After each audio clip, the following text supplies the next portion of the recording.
A parallel plate capacitor C with the plates of the unit area and separation D is filled with a liquid of dielectric constant K is equal to 2. The level of the liquid is equal to D by 3. Initially, suppose the liquid rises, decreases at a, suppose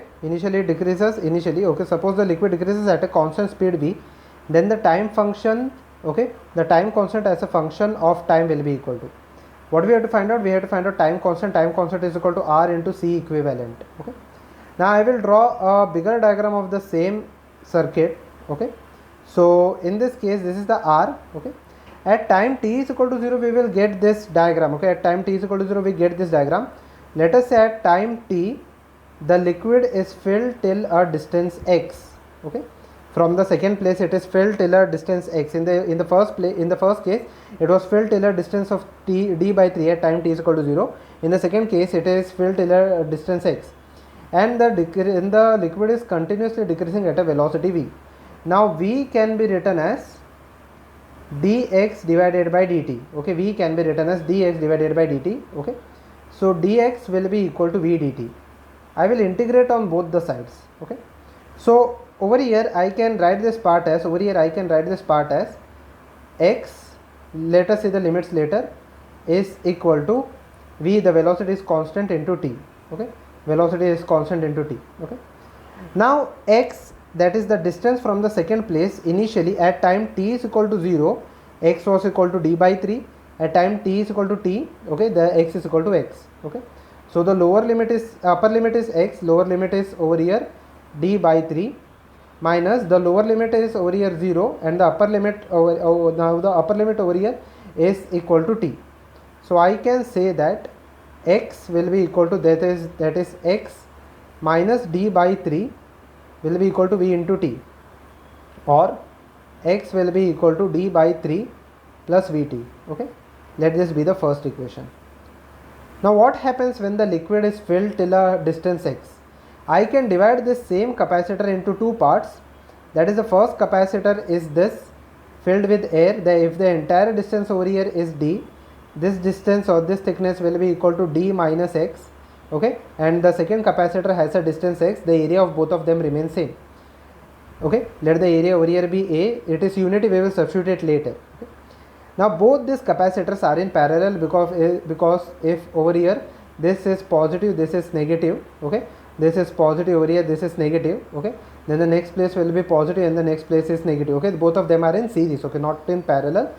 Sorry, they are not in parallel, they are in series. Okay, so basically if both the capacitors are in series, 1 by Cs will be equal to 1 by C1 plus 1 by C2. Okay, now this is the capacitance, this is the equivalent capacitance after certain time t. So 1 by C equivalent will be equal to, now let us find out the value of C1. C1, that is this capacitance, will be equal to A epsilon naught divided by d minus x. Okay, A epsilon naught divided by d minus x, and the second capacitance over here is equal to A epsilon naught k divided by x. Okay, A epsilon naught k divided by x. This is the equivalent capacitance. So let me substitute over here. It will be equal to k. The k is given as, the dielectric constant is given as 2. Okay, so C1 will be equal to d minus x divided by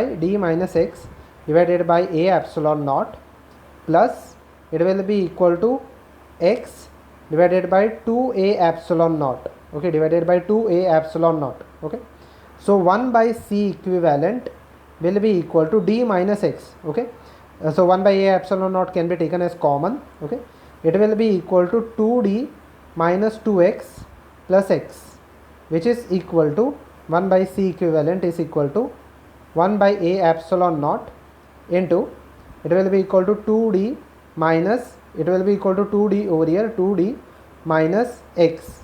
Let us substitute the value of x over here. When I substitute the value of x in this equation, it will be equal to 1 by C equivalent is equal to 1 by A epsilon naught into 2d minus x. X is over here is equal to d by 3 plus vt. Okay, d by 3 plus vt. Okay, which is equal to 1 by A epsilon naught is equal to, when I cross multiply, it will be equal to 5d. Okay, it will be equal to 5d plus 3 vt divided by 3. Okay, 5d plus 3vt divided by 3. This is the total C equivalent. Okay, so in this case, so this is 1 by C equivalent. C equivalent will be equal to 3a epsilon naught. Okay, 3a epsilon naught divided by 5d plus 3vt. Okay, now we have to find out the time constant. So to this basic equation, I will multiply the value of r. Okay, I will multiply the value of r. Okay, and there is also a factor of over here. There is also a factor of k. Okay, there is also a factor of k. Okay, so it will be equal to x divided by 2. Okay, so there is also factor of k, so it will be 2. Okay, multiply by 2. Okay, so this is the C equivalent. The time constant is equal to r into C equivalent, which is equal to 6a epsilon naught divided by 5d plus 3vt. Okay, into r. Okay, which is over here equal to option number C. This is the total time constant.